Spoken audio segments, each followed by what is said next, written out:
Léo Marchal est un homme sans histoire, passionné de cinéma depuis toujours, vivant dans une maison modeste à la lisière d'un petit village.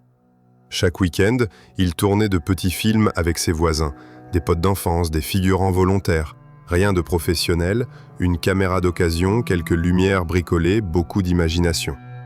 Mais un jour, il réalisa quelque chose d'étrange.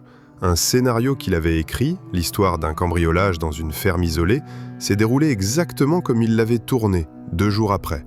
Même météo, même dialogue, presque mot pour mot, même bruit de voiture au loin. D'abord, il pensa à une coïncidence. Puis, une deuxième histoire s'est réalisée. Puis une troisième.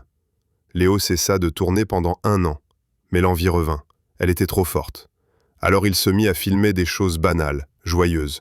Une fête de village, un mariage, un sauvetage de chat. Et chaque fois, les événements arrivaient, en vrai.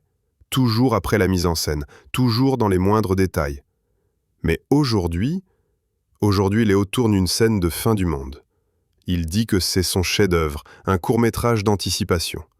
Le ciel s'assombrit dans le script, les oiseaux fuient, des sirènes lointaines, des ondes, des incendies. Un dernier plan sur le village déserté, avec un silence absolu, les acteurs rient.